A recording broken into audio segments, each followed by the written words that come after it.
बिहार विधानसभा चुनाव परिणाम आने के बाद हर पार्टी समीक्षा बैठक कर रही है और ये कोशिश कर रही है जानने के लिए कि जीत क्यों मिली, हार क्यों हुई, कहां किससे क्या चूक हो गई।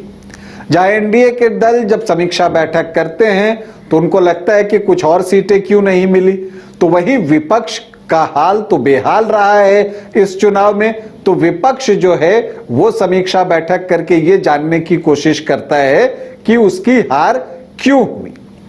तो इन सब के बीच प्रशांत किशोर की पार्टी जनसुराज क्या कर रही है, तो देखिए समीक्षा तो वहां भी चल रही है, लेकिन इन दिनों थोड़ी खबरें उसे लेकर कम आई हैं। लेकिन इन सब के बीच कृष्णा अल्लावरू जो बिहार कांग्रेस के प्रभारी हैं, उनके एक बयान से राजनीतिक सर्कल में जो है एक चर्चा काफी तेज हो गई है।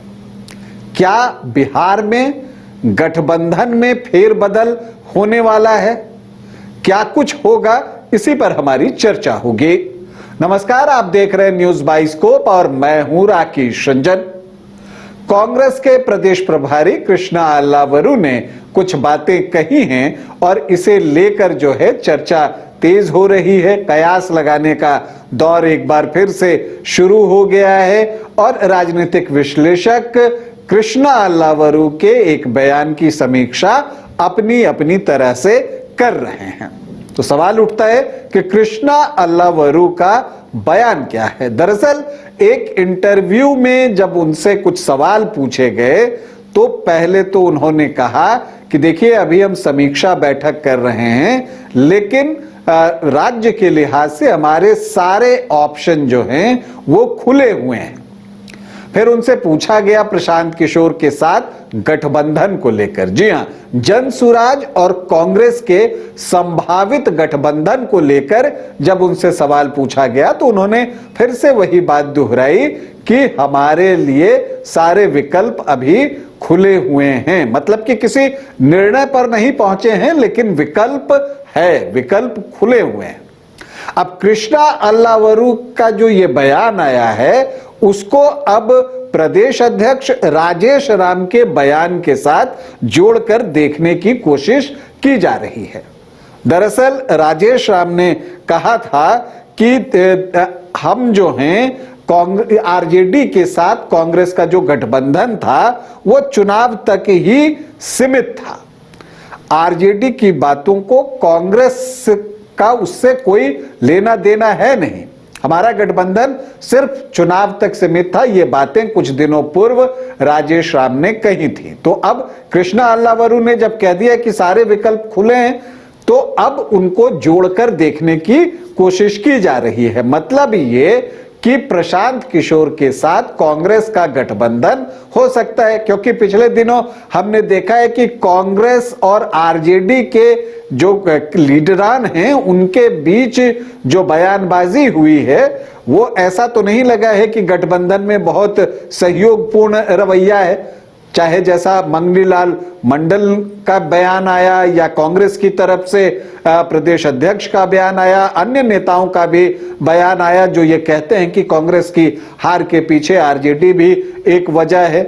और आरजेडी ये कहता है कि कांग्रेस को जो 6 सीटें मिली वो हमारे वोटों के बदौलत ही मिली।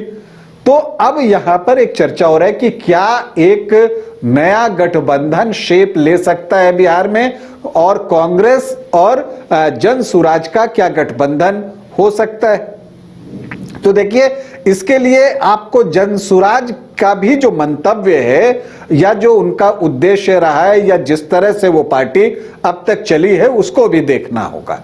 देखिए जनसुराज अब तक बिहार में एकला चलो रे के नारे के साथ चल रही है, और यही वजह है कि जब बिहार विधानसभा का चुनाव हो रहा था तो प्रशांत किशोर जितने तीखे तरीके से एनडीए की आलोचना करते थे उतने ही तीखे तरीके से वो महागठबंधन मतलब कि आईएनडीआईए ब्लॉक की भी आलोचना करते थे। अगर वो नीतीश कुमार और बीजेपी के ऊपर हमलावर होते थे तो वो तेजस्वी यादव के ऊपर भी हमलावर दिखे हैं। तो ऐसे में क्या वो अपना स्टैंड बदलेंगे और कांग्रेस के साथ गठबंधन में जाएंगे। एक और स्थिति भी बन सकती है, क्योंकि जब विकल्प की ही बात हो रही है, तो क्या जो प्रशांत किशोर कांग्रेस से जुड़ेंगे तो उनका जो गठबंधन होगा वो सिर्फ कांग्रेस से होगा या वो INDIA ब्लॉक में शामिल होंगे, ये भी एक सवाल है।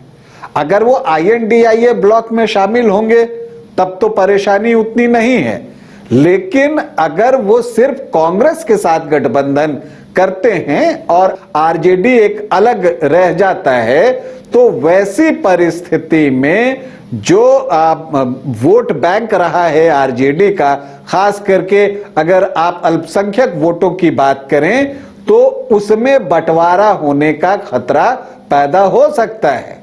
क्योंकि अभी देखिए जो चुनाव हुआ वहां प्रशांत किशोर विकल्प बन ही नहीं पाए, क्योंकि लोगों को लगा कि या तो एनडीए चुनाव जीतेगा या महागठबंधन चुनाव जीतेगा, तो प्रशांत किशोर विकल्प के तौर पर अपने आप को जगह दे ही नहीं सके।